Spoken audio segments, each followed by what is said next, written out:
Good afternoon. I'm General Bob Livingston, the Adjutant General for the state of South Carolina. With me, I have General Van McCarty, who is my Deputy Adjutant General, and I have Colonel Gentili, who is the Wing Commander here out at McEntire Air Force Base. Last night, at approximately 9:15 p.m., we had an unfortunate incident where two of the jets that are assigned to McEntire Air National Guard Base collided. Both pilots ejected. The pilots, both jets did crash. The pilots are in good shape. They have been recovered. Both of the jets, of course, they crashed, but they crashed in a sparsely populated area, a wooded area, causing minimal damage on the ground and no casualties on the ground. We have found one of the aircraft, and we're looking for the other one. Of course, it's not intact, so we've got parts scattered all over the place, and we are asking for help from the community. If you do find parts, please let us know, and I'll give you a telephone number in just a second. But some of those parts may be hazardous. These aircraft use hydrazine as a auxiliary plant fuel. They also have composites that's, when broken, may be a touch hazard, and they have flares on them that may be touch hazards. It's nothing as far as air is concerned, but they are touch hazards. So please do not collect parts and bring them to us. Just let us know that you found those parts. The pilots, when they had the collision, were executing a routine mission. Although it is a complex mission, it is the core mission of this wing. It's a mission that this wing has done in combat. Both of the pilots are senior pilots, and they both have been in combat. They're both instructor pilots. This mission was being performed in limited visibility conditions, which made it very, very complex. We do want to thank the many agencies that have been out there helping us throughout the night and just really stepping up to help us during this time of crisis. A special thanks to Jefferson County, the Sheriff Hutchinson, Mr. Anderson, who is the Emergency Director, Shaw Air Force Base, Robbins Air Force Base, Beaufort Marine Air Station, Moody Air Force Base, Georgia Emergency Management, and the Georgia National Guard, the South Carolina Civil Air Patrol, and the Red Cross. And we could not do it without all of these agencies coming in to help us to secure our pilots and then to help us find wreckage and to secure the area. I mentioned that we are asking for help from the community. If you find a part or if you saw something last night that would allow us to find some of the parts that are out there, please call here at McEntire at area code 803-647-8888. You can also call 911 and report it through your local authorities. Although this event is unfortunate, we have a true blessing in that both of our pilots were well experienced. They did eject safely. They are at home with their families, and we also have no casualties on the ground. So although this is very unfortunate, the best circumstances have evolved, and we feel blessed on that. I'm now open for your questions. Sir, how long has it been since you've had an incident of this type, of any kind of crash on campus? It's been over 30 years here at McEntire since we've had an incident like this. Is that the one in Lower Richmond, sir? That's correct. General, can you... Did that involve one or two aircraft? I believe that was one aircraft. General, can you describe the nature of the maneuvers that they would have been performing at that time? Would they have been flying in formation? Would they have been executing some sort of simulated combat, or what? They were executing what we call suppression and destruction of enemy air defenses. It's the old Wild Weasel mission back from Vietnam. That is the specialty of this wing, or this squadron and about 7 other squadrons in the U.S. Air Force. What they would have been doing is searching for enemy emitters, and we've got emitters on the ground sending out radar signals, and then trying to destroy in simulation those stations. So they would have been flying search patterns to find those emitters and to destroy them. And were they wearing night vision? Yes, this was limited visibility, so they were wearing night vision devices. Did they have any kind of bombs that were live on the aircraft during this? No, ma'am. They had no live ordnance on the aircraft. You say limited visibility, you just mean because it's dark. It was dark. And then they're wearing night amplification devices. Looks like a real big pair of glasses that you wear strapped to your head. We have them in the Air Force and the Army. Well, all services use about the same device. Did they work properly? Yes. About what altitude were they when this incident occurred? I'm not sure of the altitude.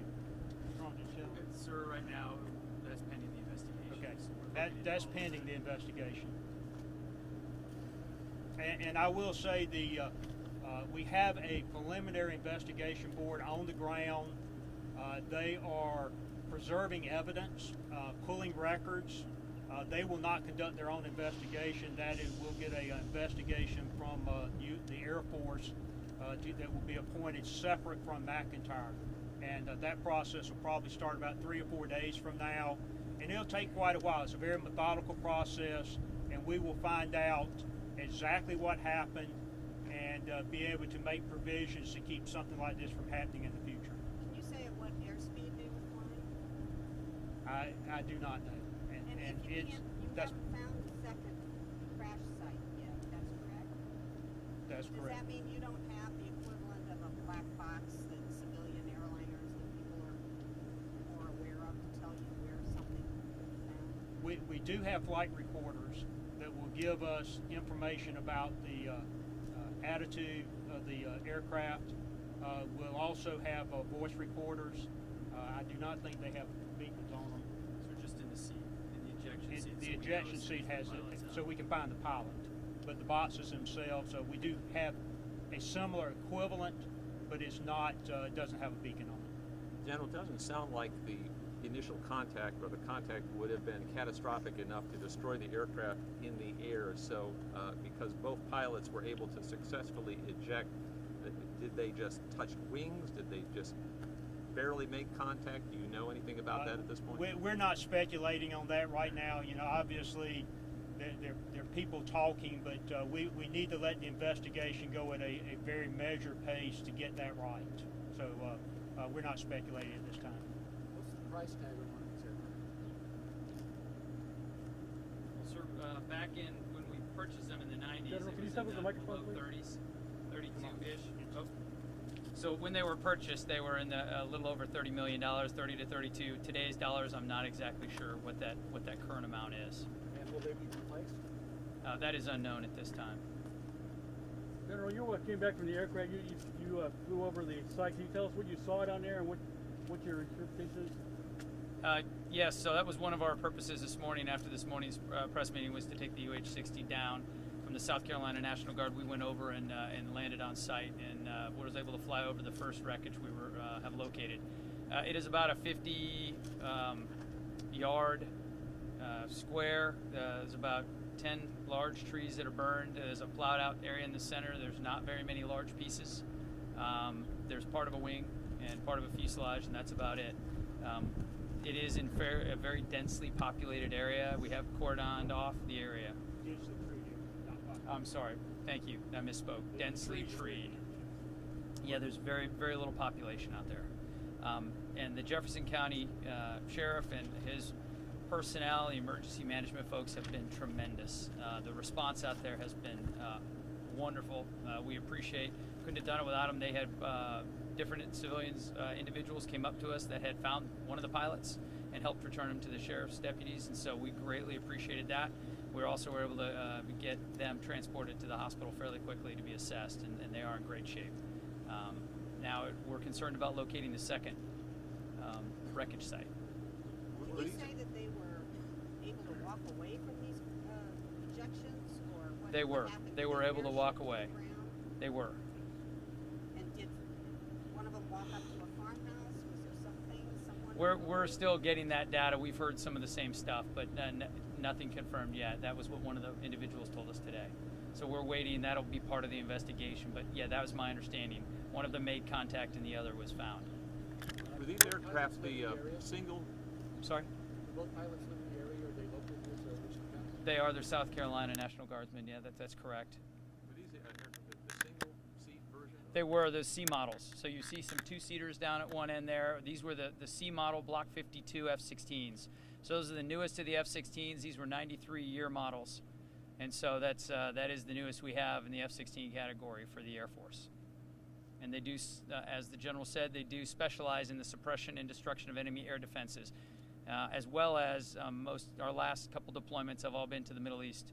And so we specialized in close air support for the Army there, but always maintaining our readiness for an all range of all military operations to include the high-end spectrum. And is it correct that you were preparing to deploy at the end of the month? The time frame, we are deploying to the Pacific, and it will be soon, but that time frame is not releasable yet. Did you say how many years either or both had been in the Guard or had been flying? A long time. They were both senior aviators, instructors, some of our top instructors, very, very capable and confident air crews. So obviously we'll be looking into a lot of that, but yes, they were excellent. What's the nature of the deployment to the Pacific? Is it a training? It is a mobilization, involuntary mobilization of the South Carolina Air National Guard in support of the Pacific Command mission in the Pacific.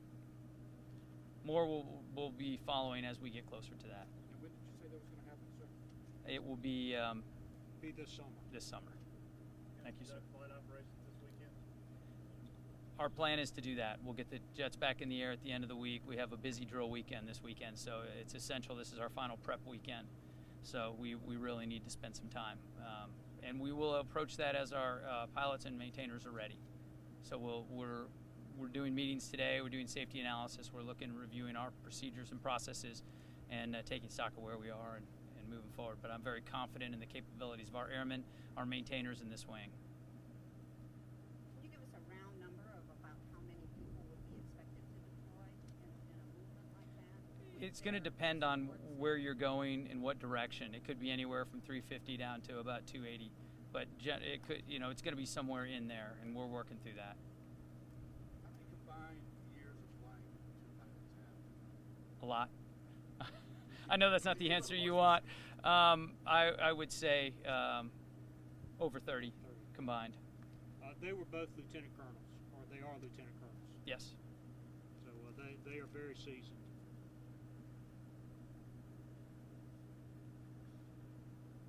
And have spent their career with F-16s. Thank you, General. We good? Okay. Anything else? In a situation like this, how soon could the pilots be expected to be back in the air again? It's a good question. That will depend on the boards. So once we have an analysis, we'll look to get them and the results, and we'll look for a way forward. And our attempt would be to get them in the air as soon as they're cleared and as soon as the investigations are complete, pending the investigation. So we can't commit to any of that right now, but being that they're two of our most experienced, we'll obviously look at what went on and then what we need to do to make sure we're covering down and doing all the right stuff with our folks. I'm sorry, one more question. Is the search area have been expanded beyond this particular county in Georgia, beyond Jefferson County? It has not at this time, but we have expanded the circle. We have the Civil Air Patrol, we have local law enforcement, helicopters, as well as folks on the ground, and we're about to increase that presence over there. So as we get closer to narrowing it down, we have multiple leads in the Georgia area.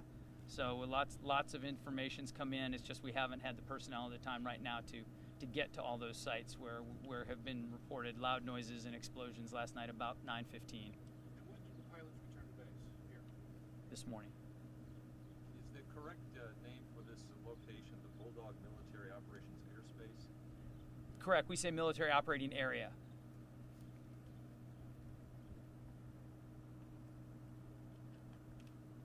Can you say about how large a square mile area you have to search now? That's a great question. So we're working with the experts to try to narrow that down some, but it is right now, we've expanded it out to close to 15, which is a lot of 15 miles, which is a lot of terrain to cover with the folks we have right now.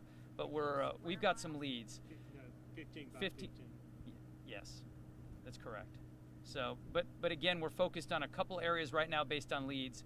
If that doesn't pan out, then we will, obviously we'll continue to open the circle. Due to the dense vegetation, it is tough to see. And due to the heavy rain that's occurred the last few days, although the one site did burn, there's a lot of swampland around there too. So there are some areas we've still got significant searching to do. Okay? Any other questions? Okay. Thank y'all for your continued interest. We'll keep you informed as we find more information.